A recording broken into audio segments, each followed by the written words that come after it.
আমার নবীজি মুস্কি মুস্কি হাসি মারলেন, সাহাবীর আওয়াজ দিয়ে দিয়ে হাসলেন। এরপরে রাসূল বলেন, সাহাবী এরপরে তুমি কি করলা? এখন তো ওয়াজের আসল টাইম। আল্লাহু আকবার বলবেন না? এরপরে তুমি কি করলা বলো? সাহাবী বলছেন, হুজুর সারা জীবন এত যত্ন করলাম যার, এত আরাধনা করলাম যার, সৌভাগ্যের প্রতীক মনে করলাম, সেই মূর্তিটা যখন দেখতে পেলাম কুকুর পেশাব করে দিয়ে চলে গেল, আমার ভিতরে এমন একটা রাগ উঠলো, তুই আমার কেমন রব, তুই তোর নিজের অস্তিত্বকে রক্ষা করতে পারিস না।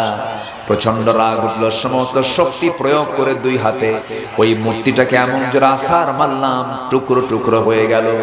আপনার সামনে এসে আমি আজকে এমন রব পেয়েছি যে রব হচ্ছেন গোটা আকাশের রব। জোরে বলেন সুবহানাল্লাহ। আমার নবীজি শুনতেন কথাগুলো।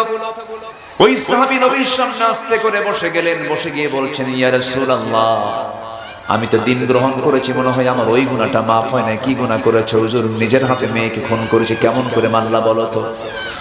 ওই সাহাবী বলেন, হুজুর মেয়েটাকে আমি আমার স্ত্রী গর্ভে যখন 6 মাস, যখন আমার স্ত্রী পেটের বাচ্চা সন্তান সম্ভব, বললাম যাও বাবার বাড়ি চলে যাও, ছেলের সন্তান হলে পরে আস্তে করে নিয়ে আসবা, মেয়ের সন্তান হলে পরে আমাকে বলার দরকার নেই, জীবন্ত পুঁতে হত্যা করবা। কিন্তু আমার বউটা করলো কি? মেয়ের সন্তান হয়েছে, জন্মগ্রহণ করেছে, আমাকে মৃত সন্তানের সংবাদ দিয়া আমাকে আড়াল করে সন্তানটাকে অন্যের বাড়িতে ধীরে ধীরে বড় করতে লাগলো। 6 বছর দেখি নাই তাকে, হঠাৎ করে একদিন তাকে দেখে ফেললাম। আমার মতো চোখ, আমার মতো কপাল, আমার মতো চুল, আমার মতো হাত, আমার মতো পা, আমার মতো হাঁটা চলা, সন্দেহ হলো। চট করে তার হাতটা চেপে ধরে বউয়ের সামনে হাজির করে বললাম, বউ আমার, সত্যি করে বলো তো সন্তানটা কার? বউটা কেঁদে কেঁদে বলে, কতক্ষণ তথ্য গোপন করবে, এটা আমাদেরই সন্তান। বুঝতে দিলাম না, আমি খেপে গেলাম। জিহালাতের কারণে, শিরকিয়াতের কারণে, সেই পরিবেশের কারণে এত রাগ ভিতরে আমার জেগে উঠলো। বুঝতে না দিয়ে অভিনয় শুরু করে দিলাম। মেয়েটাকে কোলের মধ্যে নিয়ে বললাম, কলিজার টুকরা সন্তান, 6টা বছর তুই কোথায় ছিলি রে? আমি তোকে খুব আদর করি, মোহাব্বত করি, আয় আমার কোলে আয়। মেয়েটা আবার বলছে, মা তুমি আমাকে এতদিন দূরে রাখছো কেন? বাবার সঙ্গে পরিচয় করে দাও নাই কেন? আমার বাবা তো অনেক ভালো মানুষ। আমি আমার মেয়ের মনের মধ্যে চলে গেলাম। পরের দিন বললাম, আমার মেয়ে শোনো, তোমাকে নারীর বাড়িতে নিয়ে যাব। নারীর বাড়ি কথা বলে সুন্দর পোশাক পরে রওনা করলাম। ওই দিকে রওনা করতে নিয়ে নারীর বাড়ির দিকে না গিয়ে জঙ্গলের দিকে যাই। মেয়েটা চোখটা মুখটা ছোট হয়ে যায়। মেয়েটা বলে, বাবা এই দিকে যাও কেন? ওই দিকে নারীর বাড়ি। কিচ্ছু বললাম না।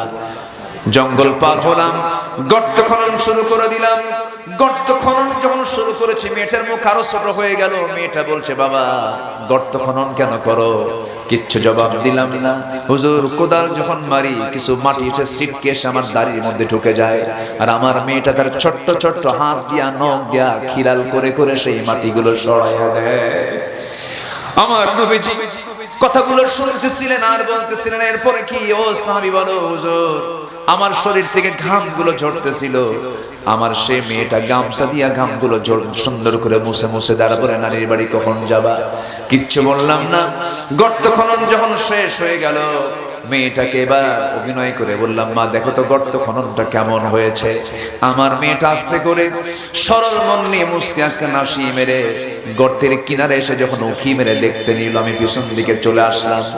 চক্ষু বন্ধ করে, চক্ষুটা বন্ধ করে মায়া দয়া কাজ করলেন। এত জোরে ধাক্কা মারলাম, পিছন দিক থেকে এক ধাক্কায় সন্তানটা গর্তের মধ্যে পড়ে গেল। চিত হয়ে দুটো হাত এক জায়গায় করে বলছে, বাবা বুঝতে পেরেছি মায়ের কতটাই সত্য হয়েছে। আমাকে তুমি আজকে মেরে ফেলার জন্য এই জায়গায় নিয়ে এসেছো। বাবা একটাবার তোমার কাছে আজকের জন্য প্রাণ ভিক্ষা চাই, আজকে তুমি আমারে বাঁচায়া দাও। দয়া করে আজকে তুমি আমাকে যদি বাঁচায়া দাও, বাকি জীবন এই চেহারা তোমার সামনে কখনো দেখাবো না, তোমার সামনে কখনো আসবো না। বাবা দিলটা নরম হলো না, দিলে কোনো মহব্বত জাগলো না।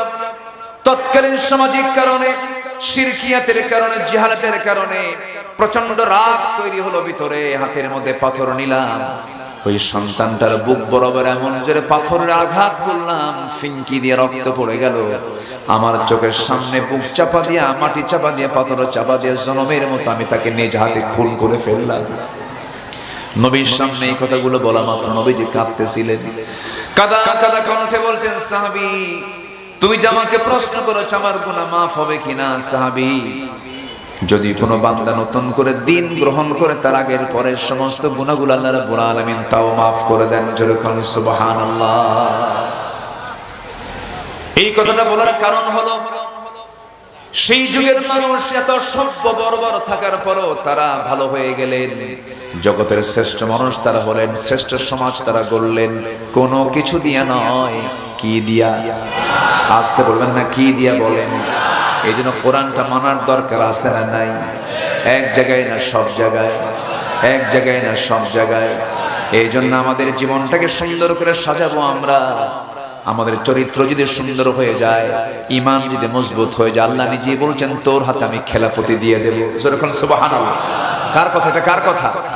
আল্লাহ রাব্বুল আলামিন বলেন ওয়া'দাল্লাহু আল্লাযীনা আমানু মিনকুম ওয়া আমিলুস সালিহাতি লা ইস্তাখলিফান্নাহুম ফিল আরদ।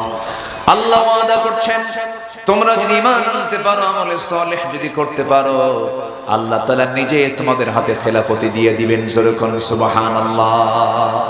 এই জন্য নিজের চরিত্র সুন্দর করার দরকার আছে না নাই? বেনামাজি থাকবো না, নামাজি হব। বলেন বলেন বলেন। এই দেশের নামাজি লোক বেশি না বেনামাজি লোক বেশি? জুমার মুসল্লি বেশি না ফজরের মুসল্লি বেশি? বলেন বলেন বলেন। জুমার দিনে কোন নামাজের গুরুত্ব বেশি? জুমার গুরুত্ব না ফজরের গুরুত্ব? কোন নামাজটা আগে, ফজর না জুম্মা?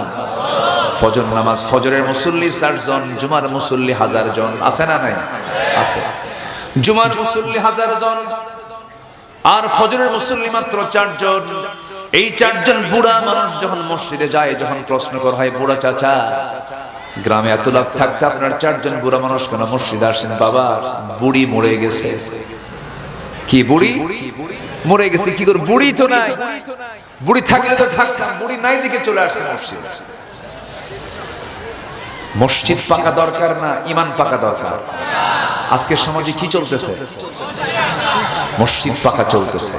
জানো তোমার গ্রামে তো এসি মসজিদ না, আমার গ্রামে এসি মসজিদ। দেখছেন এরকম করে চাপা মারে। তোমার গ্রামের মসজিদের সাইজ হলো, তোমার গ্রামের মসজিদ কত হাজার স্কয়ার ফিট? 4000। আমার তো 10000 স্কয়ার ফিট। আছে না নাই?